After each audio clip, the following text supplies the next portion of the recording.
Hello students, last class में हमने physics का chapter force and laws of motion complete कर लिया था और आई होप कि आपने उसके न्यूमेरिकल्स कर लिए होंगे अपने आप भी। ठीक है, तो आज की क्लास में हम साइंस का न्यू चैप्टर स्टार्ट करेंगे और ये बायो का चैप्टर है, second chapter of bio and this is tissue. Okay, तो हम जो चैप्टर शुरू करने जा रहे हैं इसका नाम है टिश्यू। तो ये टिश्यू क्या चीज़ होती है पहले तो ये जानते हैं और फिर बाद में जानेंगे इसके बारे में और जो हमें जानना है। ठीक है, तो चलिए हम टिश्यू से शुरुआत करते हैं। देखिए, हमने जो बायो का लास्ट चैप्टर पढ़ा था उस लास्ट चैप्टर में हमने पढ़ा था सेल। क्या आपको सेल के बारे में पता है? आपको बहुत कुछ पता है सेल के बारे में। जैसे आपको पता है कि सेल के अंदर क्या क्या प्रेजेंट होता है। सेल के अंदर साइटोप्लाज्म होता है, साइटोप्लाज्म में ढेर सारी चीज़ें प्रेजेंट होती हैं, याद है ना नाम? Golgi apparatus, ribosomes, endoplasmic reticulum and many more. Okay, cytoplasm के साथ साथ आपने पढ़ा था कि इसके अंदर न्यूक्लियस होता है। न्यूक्लियस में भी ढेरों चीजें होती हैं, chromatin material, nucleoplasm and all. Is it okay? हम फिलहाल उनके नाम दोबारा यहाँ पर रिवाइज नहीं करेंगे, पर सुनिए आप ध्यान से। ये जो साइटोप्लाज्म है और ये जो न्यूक्लियस है, इस साइटोप्लाज्म और न्यूक्लियस को मिलाकर के कंबाइंडली क्या बोला जाता है? इस साइटोप्लाज्म और न्यूक्लियस को मिलाकर कंबाइंडली प्रोटोप्लाज्म बोला जाता है। क्या बोला जाता है? प्रोटोप्लाज्म। Is it okay? तो चलिए हम बात करते हैं एक छोटे से ऑर्गेनिज्म की, और इस छोटे से ऑर्गेनिज्म का नाम है एमीबा। ये कुछ ज़्यादा ही छोटा है। Even you are not at all able to see this organism with your naked eyes. You need some microscope to look at it. And this amoeba is this much small as it has only one cell in its body. ये कैसा organism है amoeba? ये amoeba unicellular organism है। कैसा organism है? Unicellular organism. Is it okay? तो अगर आपसे बोला जाए कि draw the structure of amoeba, तो जैसा कि शायद मैं आपको पहले भी बता चुकी हूँ सेल चैप्टर पढ़ाते वक्त कि ये जो एमीबा है, this amoeba is having a very irregular body. तो जैसी डिजाइन आपसे बन जाए वैसी डिजाइन आप बना दें और बोल दें कि ये एमीबा है। Is it okay?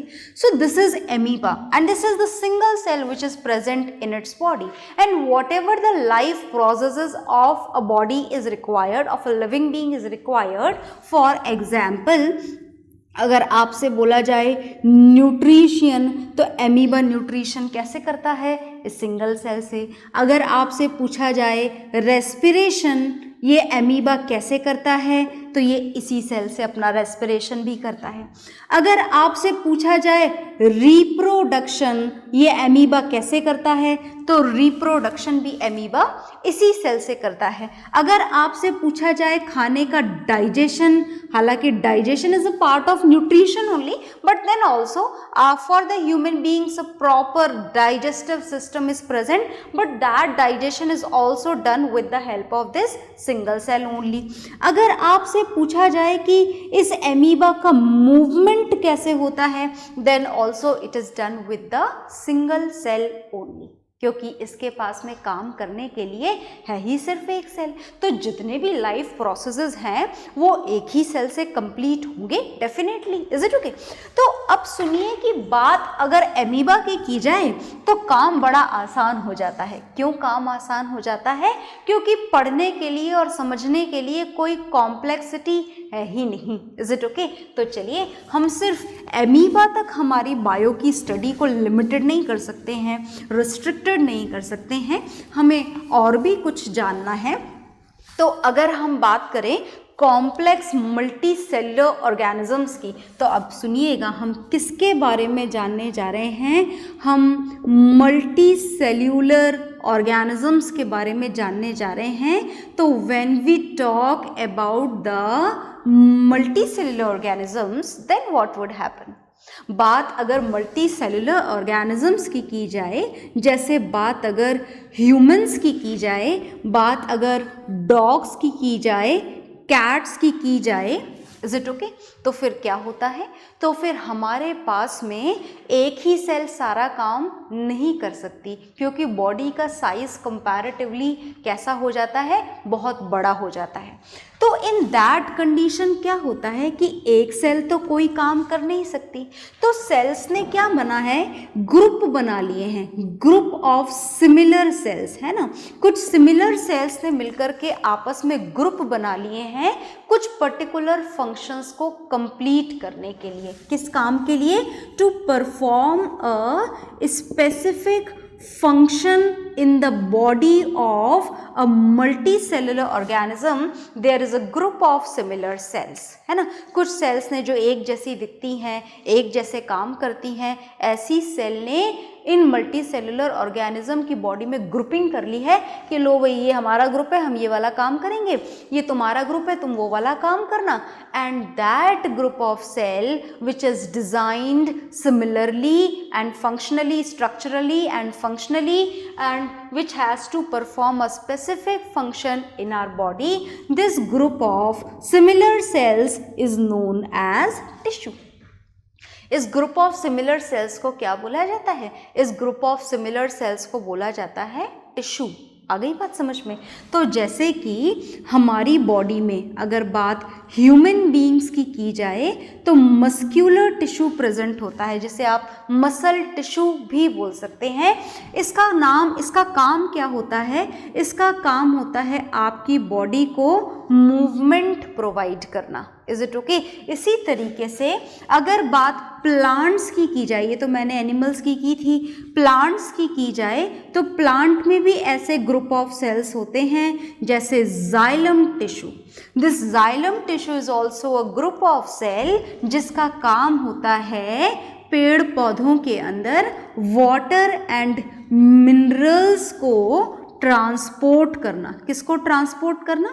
पानी, और पानी के साथ में ट्रांसफॉर्म लिख दिया मैंने, ट्रांसफॉर्म नहीं लिखना है, ट्रांसपोर्ट लिखना है। Is it okay? तो वाटर एंड मिनरल को जो आपने मिट्टी में डाले हैं उसको पेड़ की हर एक ब्रांच तक पहुंचाना, हर एक लीफ तक पहुंचाना, ये जो काम होता है ये कौन करता है?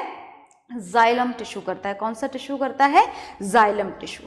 तो फाइनली हमें टिश्यू के बारे में कुछ बात समझ में आई है, और वो क्या बात समझ में आई है सुनिएगा ध्यान से। मैं डेफिनेशन यहाँ पर टिश्यू की लिखने जा रही हूँ, बहुत ध्यान से सुनना, ओके। तो चलिए, हमें टिश्यू के बारे में जो समझ में आया, वो पहली बात तो ये समझ में आई कि when we talk about the unicellular organism, then the unicellular organism does not need tissues. उनकी बॉडी को टिश्यूज़ की ज़रूरत नहीं होती है। ज़रूरत हो भी सही तो कोई फ़ायदा नहीं है, क्योंकि उनकी बॉडी में सेल ही सिर्फ कितनी प्रेजेंट होती है? सिर्फ एक। But when we talk about the multicellular organism like the human beings, like the plants, is it okay? Or dog, cat, rat, they all are involved in the category of multicellular organism. And in these multicellular organism, as the workload is very much, workload ज़्यादा होता है। आप खाना amoeba के comparatively ज़्यादा खाते हो तो डाइजेशन मुश्किल काम है। आपकी बॉडी को एनर्जी ज़्यादा चाहिए तो रेस्पिरेशन भी मुश्किल काम है।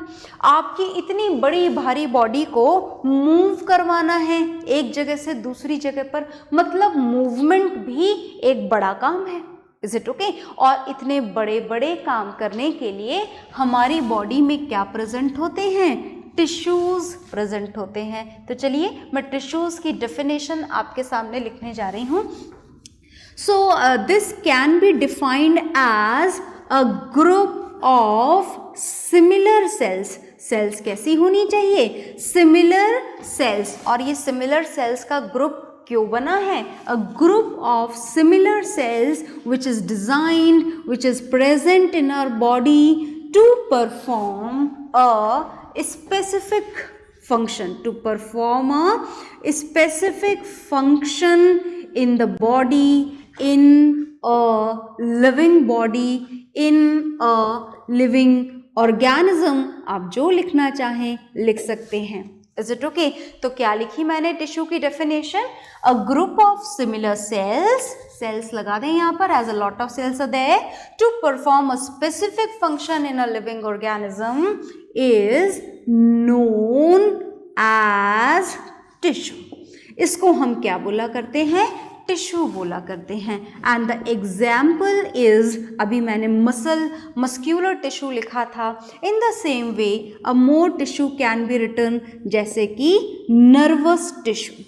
क्या आप जानते हैं नर्वस टिश्यू को? सुनिएगा ध्यान से। ये जो नर्वस टिश्यू है ये सिमिलर सेल से मिलकर बना है, and the cells which are present in this nervous tissue is nerve cell. Nerve cell का स्ट्रक्चर मैंने आपको सेल चैप्टर में बताया था, मैं हल्का सा दोबारा भी बता सकती हूँ, कोई बहुत बड़ा काम नहीं है। देखिएगा ध्यान से, दिस इज नर्व सेल, ये यहाँ से हम इसको ज्वाइन कर देते हैं, look here, this is nerve cell, जिसकी एक ब्रांच कैसी होती है? पूरी तरीके से एलोंगेटेड, ओके, ये है नर्व सेल, और ये होती हैं इसकी नर्व एंडिंग्स। ये क्या है? नर्व एंडिंग्स हैं ये। और यहाँ पर प्रेजेंट होता है इसका न्यूक्लियस, और यहाँ पर प्रेजेंट होते हैं डेंड्राइट्स। बहुत ध्यान से सुनना, इज इट ओके? तो ये मैंने आपके सामने जो बनाई है, ये क्या बनाई गई है? ये बनाई गई है नर्व सेल। इस नर्व सेल के इस सेंट्रली लोकेटेड पार्ट को क्या बोला जाता है? न्यूक्लियस। इसके अंदर और क्या प्रेजेंट होता है? Fluid which is present in all the cells, and the name is cytoplasm, and these hair like projections are known as dendrites, is it okay? And this long branch of this nervous tissue is axon, and these are the nerve endings. ये क्या है? ये है nerve endings. तो मैंने आपके सामने nerve cell का स्ट्रक्चर बनाया, और ऐसी ढेरों नर्व सेल मिलकर के क्या बनाती हैं? नर्वस टिश्यू बनाती हैं। क्या बनाती हैं? Nervous tissue. इस नर्वस टिश्यू का काम क्या होता है? इस नर्वस टिश्यू का काम होता है हमारी बॉडी को कंट्रोल करना। क्या काम होता है हमारी बॉडी को? कंट्रोल करना। हमें कैसे चलना है, कैसे बैठना है, इज इट ओके? लाइट अगर मुंह पर आए तो हमें कैसे आंखें अपनी बंद कर लेनी है, अपनी आंखों को लाइट से बचाने के लिए। अगर हाथ गर्म पानी पर लग गया है तो अपना हाथ वहाँ से फटाक से हटा लेना है ताकि कहीं जल ना जाए। आई बात समझ में? तो ये है नर्वस टिश्यू, और ये नर्वस टिश्यू कौन सी सेल से मिलकर बना है? नर्व सेल से मिलकर बना है, and this is the structure of nerve cell in front of you. तो आपकी बॉडी को पूरी तरीके से कंट्रोल करने का काम कौन करता है? नर्वस टिश्यू करता है, जो ऐसी ढेरों सेल से मिलकर के बना हुआ है। Is it okay? तो आपके सामने बोर्ड पर टिश्यू की डेफिनेशन, टिश्यू का एग्जाम्पल, और ये टिश्यू जिस सेल से बना है वो सेल आपके सामने बनी हुई है। आप इसे नोट डाउन कर लीजिए वीडियो को पॉज करके, ओके?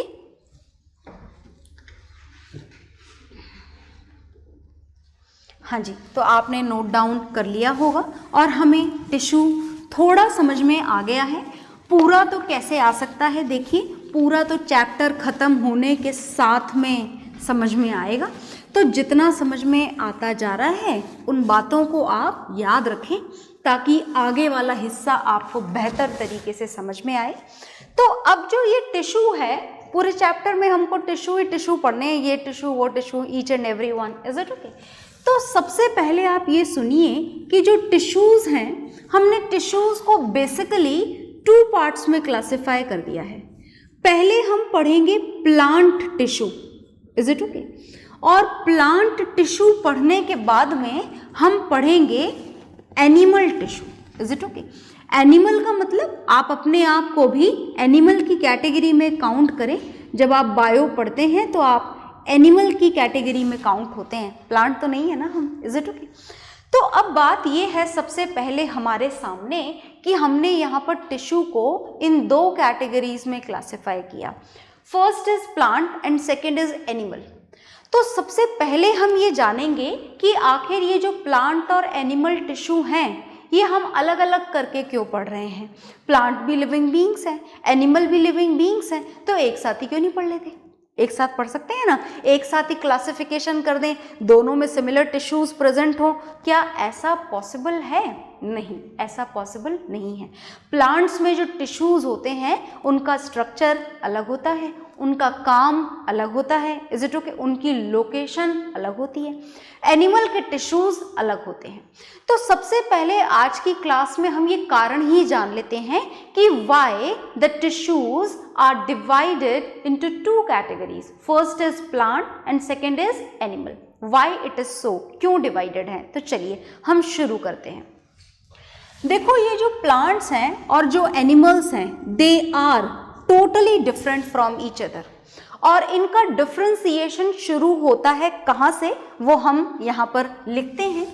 जो प्लांट्स हैं, प्लांट्स आर ऑलवेज स्टेशनरी। जो प्लांट्स होते हैं वो हमेशा ही कौन सी पोजीशन में रहते हैं? स्टेशनरी पोजीशन में रहते हैं। और स्टेशनरी पोजीशन में रहने के कारण जो टिश्यूज मूवमेंट के लिए रिस्पॉन्सिबल होते हैं, प्लांट्स को उनकी ज़रूरत नहीं होती है। Is it okay? And when we are going to talk about the animals, then they have to move a lot. इनको तो बहुत मूव करना होता है, जैसे अपने शेल्टर के लिए इनको मूव करना होता है, इज इट ओके, है ना, अपने खाने को ढूंढने के लिए इनको मूव करना होता है। तो जो एनिमल टिश्यू हैं, दे आर नॉट स्टेशनरी। जो एनिमल टिश्यू हैं वो स्टेशनरी नहीं होते हैं। इनको क्या करना होता है? इनको मूव करना होता है। They have to move from one place to another place. इनको मूव करना होता है, कहाँ से कहाँ? From one place to another place.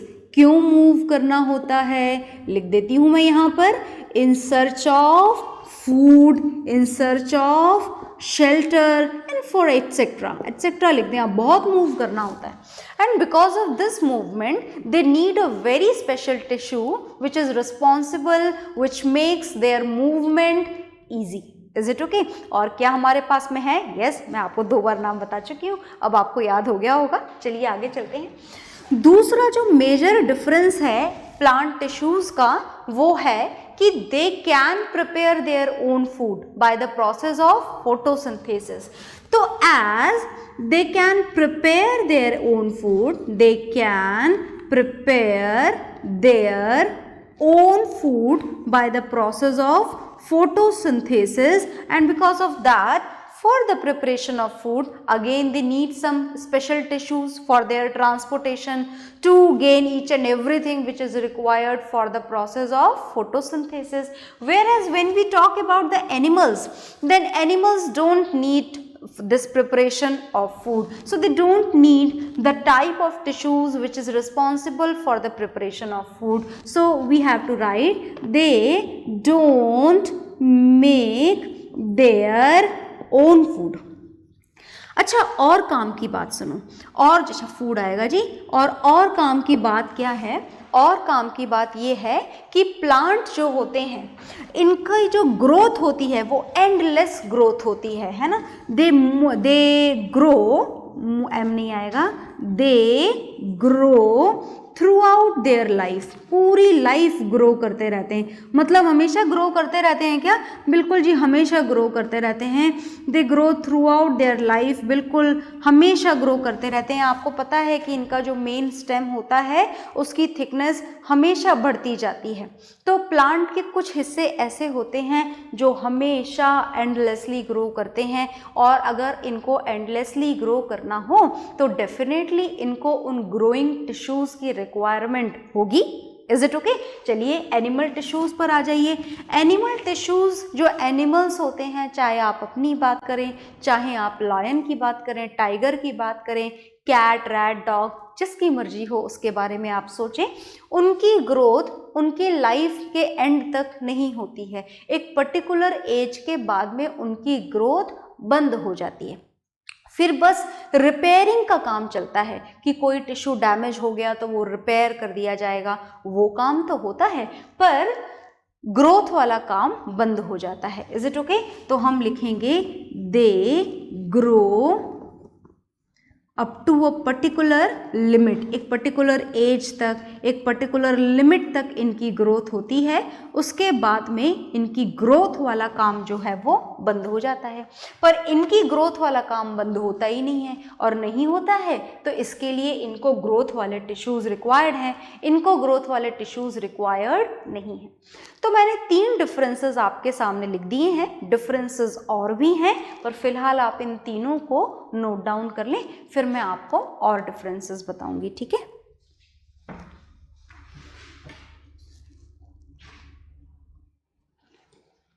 हाँ जी, तो ये आपने नोट डाउन कर लिए होंगे। अब कुछ और डिफरेंसेस हम जानेंगे, differences between plant tissue and animal tissue. तो अब जो हम और डिफरेंसेस जानने जा रहे हैं वो भी सुनिएगा। देखो, प्लांट में क्या होता है कि प्लांट को मूवमेंट नहीं करना होता है ना। They don't need to move from one place to another place in search of food, in search of shelter. इन सारी चीज़ों के लिए प्लांट्स को मूव नहीं करना होता है, इज इट ओके। और इनको मूव नहीं करना होता है, इस कारण के, इस वजह से दे नीड लेस एनर्जी। इनको कम एनर्जी की रिक्वायरमेंट होती है, ज़्यादा एनर्जी की इनको रिक्वायरमेंट नहीं है। इनको एनर्जी सिर्फ अपनी ग्रोथ के लिए चाहिए, ये अपना फोटोसिंथेसिस परफॉर्म कर पाएँ उसके लिए इनको थोड़ी बहुत एनर्जी चाहिए, बाकी इनको बहुत ज़्यादा एनर्जी की रिक्वायरमेंट नहीं है। तो they need less energy and that also makes a very important difference between the plant and animals. अब एनिमल्स को ढेर सारे काम करने होते हैं, मूव करना होता है, इधर उधर खाना खाना होता है, फिर उस खाने को डाइजेस्ट करके ग्लूकोज में कन्वर्ट करना होता है। और बात अगर प्लांट्स की जाए तो वो तो सीधे अपना खाना ग्लूकोज की फॉर्म में ही प्रिपेयर करते हैं, इज इट ओके। तो as the animals have to do a lot of work, because of that they need a very large amount of energy. इनको एनर्जी की ज़रूरत ज़्यादा होती है। किनको ज़्यादा होती है? एनिमल्स को ज़्यादा होती है। Large amount of energy is needed by the animals, is it okay. क्या और भी कोई डिफरेंस होता है प्लांट्स और एनिमल्स के अंदर? बिल्कुल, और भी बहुत सारे डिफरेंसेस होते हैं, सुनिएगा ध्यान से। अब जैसे इनको कम एनर्जी की ज़रूरत है, तो प्लांट्स के अंदर क्या होता है, सारी की सारी सेल्स लिविंग नहीं होती हैं, बहुत सारी सेल्स डेड भी होती हैं प्लांट्स के अंदर। और आप यूँ बोलें कि डेड सेल्स जो होती हैं प्लांट में, dead cells are more in number, है ना। वो लिविंग सेल से ज़्यादा होती हैं, डेड सेल्स काफ़ी ज़्यादा होती हैं, is it okay. Non living sales भी बोल सकते हैं आप उन्हें, और डेड सेल्स भी बोल सकते हैं। और बात अगर हम एनिमल टिश्यू की करें, तो एनिमल टिश्यू के अंदर जो डेड सेल्स होती हैं, या फिर जैसा कि मैंने बताया आपको कि आप डेड सेल्स के साथ में नॉन लिविंग सेल्स भी लिख सकते हैं। तो नॉन लिविंग सेल्स जो होती हैं, they are less in number. ज़्यादा कौन होती हैं? ज़्यादा लिविंग सेल्स होती हैं, इज इट ओके। और एक बात याद रखिएगा कि when we talk about the living cells, then they have protoplasm in them, and when we talk about the non living cells और dead cells, then they don't have protoplasm in them, is it okay. So हमने देखा कि a lot of differences are there between the plant and animals, and because of that only we are going to classify this tissue into 2 parts, plant and animal. तो हम सबसे पहले इस chapter में जो पढ़ेंगे वो है plants tissue, is it okay. तो फिलहाल आप इसको नोट डाउन कर लीजिए, then we will start with the topic plant tissue, okay.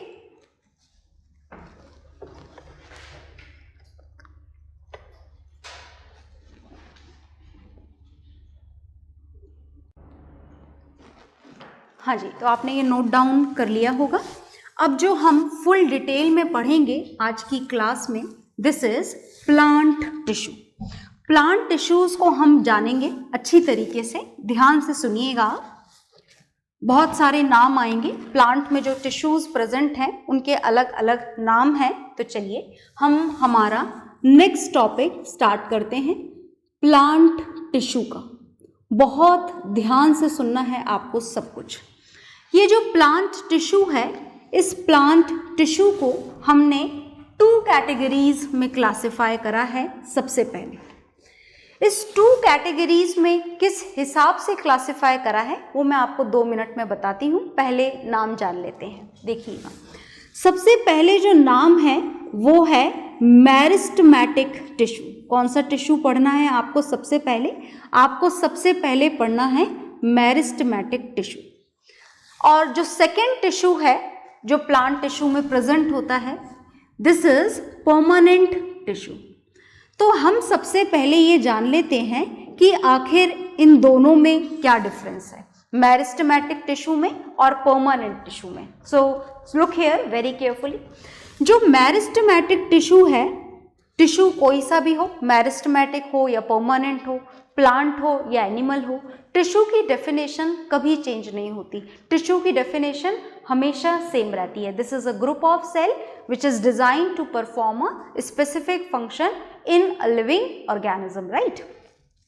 So when we talk about the meristematic tissue, so it is also made up of a group of cells. It is also having a group of cells, but the cells which are present in the meristematic tissue are immature cells. कैसी cells present होती हैं? Immature cells present होती हैं। Immature का मतलब जो divide हो सकें, जो ग्रो हो सकें, एक सेल से 2 सेल, 2 से 4 सेल बना सकें। Is it okay? तो मेरिस्टेमेटिक टिश्यू कैसी सेल से बना होता है? इमेच्योर सेल से, which are having the capability of division. Whereas when we talk about the permanent tissue, then permanent tissue is usually made with the mature cells. मैंने आपको जो वर्ड बोला है usually, उसे हल्के में ना लें, क्योंकि this is a very important word. मैंने बोला usually it is made with the mature cells. That means usually the cells which are present in the permanent tissue lose their capability of division. पर ऐसे भी कुछ exceptions आप यहाँ पढ़ेंगे जहाँ पर ये बात फॉलो नहीं होगी। तो हमने जाना कि मेरिस्टेमेटिक टिश्यू कैसी सेल से होता है? इमेच्योर सेल से, जिसमें ग्रो करने की, डिवाइड होने की कैपेबिलिटी बाकी रहती है। और यही मेरिस्टेमेटिक टिश्यू जब अपने डिवाइड होने की, ग्रो होने की कैपेबिलिटी खत्म कर चुका होता है, एक प्रॉपर फंक्शन पकड़ चुका होता है कि मुझे अब यही वाला काम करना है, in that condition this meristematic tissue changes into permanent tissue. कोई सी भी सेल जब प्रॉपरली ग्रो हो चुकी है, अब डिवाइड होने की कैपेबिलिटी लूज हो चुकी है उसकी, इन दैट कंडीशन वो किस में चेंज हो जाएगी? मैच्योर सेल में। और किसका हिस्सा बन जाएगी? परमानेंट टिश्यू का। तो परमानेंट टिश्यू कहीं और से नहीं आया है पेड़ों के अंदर। परमानेंट टिश्यू का जो ओरिजिनेशन है वो कहाँ से हुआ है? मेरिस्टेमेटिक टिश्यू से ही हुआ है। Is it okay? अब ये जो मेरिस्टेमेटिक टिश्यू है, इसको इसकी लोकेशन के हिसाब से अलग अलग जगह, अलग अलग पार्ट इसके लोकेटेड होते हैं। तो हमें 3 नाम यहाँ पर पढ़ने हैं, देखिएगा। First type of meristematic tissue is apical meristematic tissue. Second type of meristematic tissue is lateral meristematic tissue. And third meristematic tissue is intercalary meristematic tissue. तो ये 3 हिस्सों में आपने इस मेरिस्टेमेटिक टिश्यू को डिवाइड कर दिया है, एपिकल, लेटरल एंड इंटरकैलरी। मैं ये कहाँ प्रेजेंट होते हैं वो यहाँ नहीं लिख रही हूँ, वो मैं आपको डायग्राम में समझाने के बाद में लिखूंगी। बस याद रखिएगा कि apical meristematic tissue, lateral meristematic tissue और इंटरकैलरी मेरिस्टेमेटिक टिश्यू की जो लोकेशन है वो प्लांट में अलग अलग होती है। Is it okay? On the basis of their location and function, this meristematic is divided into these 3 parts. Okay, and now we are going to divide, we are going to classify this permanent tissue more. इसका और classification देखते हैं। तो चलिए शुरू कर देते हैं। This is again classified into 2 parts. दोबारा से आपने इसको 2 parts में divide करा है। First is simple permanent tissue, okay, and second is complex permanent tissue. अब ये किस हिसाब से डिवाइड करा है? Simple permanent and complex permanent. सुनिएगा ध्यान से, ये जो सिंपल परमानेंट टिश्यू है इसमें दो खास बातें होती हैं। पहली खास बात तो ये है कि इसका जो फंक्शन होता है वो होता है प्रोटेक्टिव एंड सपोर्टिव। ये इसका फंक्शन होता है। किसका फंक्शन होता है? सिंपल परमानेंट टिश्यू का। इसका काम होता है पेड़ों को प्रोटेक्शन प्रोवाइड करना और दूसरा सपोर्ट प्रोवाइड करना। और दूसरी एक और खास बात है इसके अंदर कि जो सिंपल परमानेंट टिश्यू है, this is made with the similar cells which are similar in their structure. Is it okay? But when we talk about the complex permanent tissue, तो यहाँ पर आ जाएं, और जब हम complex permanent tissue की बात करते हैं तो पहले हम बात करेंगे इसके फंक्शन की, जैसे हमने यहाँ पर करी थी। तो complex permanent tissue का मेन काम होता है कंडक्शन। कंडक्शन का मतलब चीज़ों को इधर से उधर ट्रांसपोर्ट करना। और दूसरी खास बात यह है कि it is not at all made with the similar types of cells. इसमें अलग अलग सेल्स प्रेजेंट होती हैं which are different in their structure. तो डिफरेंट सेल्स से मिलकर के बना हुआ होता है ये complex permanent tissue. Is it okay? Now again this simple permanent tissue is further classified into 3 parts. दोबारा से हमें इसको कितने पार्ट्स में डिवाइड करना है? 3 पार्ट्स में डिवाइड करना है। First is parenchyma. देखिए नाम का प्रोनाउंसिएशन और स्पेलिंग आपको ध्यान से सुननी है क्योंकि नाम बिल्कुल नए हैं और थोड़े अजीब भी हैं, तो ध्यान से सुनिएगा। तो ये जो सिंपल परमानेंट टिश्यू है, it is divided into 3 parts, out of which first is parenchyma, second is collenchyma, ध्यान से देखिएगा, and next is sclerenchyma. Is it okay? Sclerenchyma. These are the parts of simple permanent tissue, and now we have to divide this complex permanent tissue. This complex permanent tissue is further classified into 2 categories. Main काम क्या है इसका? Conduction, चीजों को transport करना। और कौन सा टिश्यू कौन सी चीज को ट्रांसपोर्ट करता है, on that basis this complex tissue is divided into 2 parts. First is xylem tissue and second is phloem tissue. इसमें अलग अलग सेल्स प्रेजेंट होती हैं। तो कॉम्प्लेक्स परमानेंट टिश्यू को हमने कितने पार्ट्स में डिवाइड कर दिया? 2 पार्ट्स में। First is xylem and second is phloem. ये जो जाइलम टिश्यू है ये ट्रांसपोर्ट करता है वाटर एंड मिनरल्स को, मैंने अभी थोड़ी देर पहले भी बताया था आपको। और ये जो फ्लोएम टिश्यू है ये प्लांट्स में किसको ट्रांसपोर्ट करता है? ये प्लांट्स में फूड को ट्रांसपोर्ट करता है। Is it okay? फूड का कंडक्शन करता है। तो चलिए ये टेबल जो है हमने एक आउटलाइन चार्ट बना लिया है, ध्यान से देखिएगा, दोबारा देख लेते हैं एक बार। तो प्लांट टिश्यू को हमने कितने पार्ट्स में क्लासिफाई करा? 2 पार्ट्स में। First is meristematic tissue and second is permanent tissue. Meristematic tissue is made with the immature cells. Immature cells का मतलब भूले तो नहीं ना, which are having the capability of division, जो डिवाइड हो सकें, ग्रो हो सकें, उन सेल्स को बोला जाता है इमेच्योर सेल्स। और ऐसी सेल से जो टिश्यू तैयार हुआ है उसका नाम है मेरिस्टेमेटिक। और यही इमेच्योर सेल्स जब प्रॉपरली ग्रो होकर अपना शेप ले चुकी हैं, जब इनके अंदर डिवीजन की कैपेबिलिटी ये खो चुकी है, अब ये डिवाइड नहीं हो सकती और सेल्स इनमें से ओरिजिनेट नहीं हो सकती, in that condition these immature cells will be change into mature cells. Is it okay? और मैच्योर सेल से जो टिश्यू प्लांट में बना हुआ होता है, this is known as permanent tissue. और मैं एक नाम आपको और बताना चाहती हूँ कि this process, which process? The conversion of immature cells into mature cells in plants is known as differentiation। क्या बोला जाता है इस प्रोसेस को? इस प्रोसेस को हम डिफरेंशिएशन भी बोला करते हैं। Is it okay? चलिए आगे आ जाइए। Now again on the basis of different location this meristematic is divided into 3 parts. Apical, lateral and intercalary, इनकी लोकेशन हम बाद में जानेंगे। आगे आ जाइए। This permanent is divided into two parts, simple and complex, on the basis of these 2 points. First is their function. When we talk about the simple permanent, their function is protective and supportive, and second is they all are having the similar cells, and complex permanent tissue is made with the different cells, and the main function of complex permanent tissue is conduction. Conduction means transportation of substances from one place to another place, right? Now come here again. The simple permanent tissues further classified into 3 categories: parenchyma, collenchyma and sclerenchyma. ये E है ना, भूल मत जाइएगा, मैं अच्छे से लिख देती हूँ. This is E, sclerenchyma, right? Now come to this point, complex tissue. Complex tissue में 2 आपको टिश्यूज पढ़ने हैं. First is xylem and second is phloem. Xylem and phloem, they both are having the different types of cells which are different in their structure, different in their composition, right?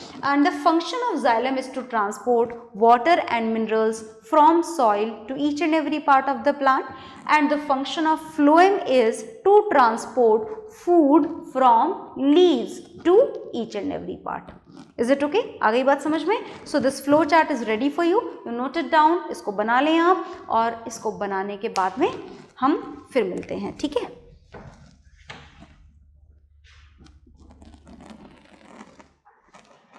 हाँ जी, तो इसको बनाने के साथ साथ आप इसे लर्न भी करेंगे, और हमने अभी सिर्फ इनको क्लासिफाई करा है. इसके बारे में हमें 1 by 1 सारे टिश्यूज़ के बारे में जानना है, पर वो हम नेक्स्ट क्लास में जानेंगे. Okay, bye everyone.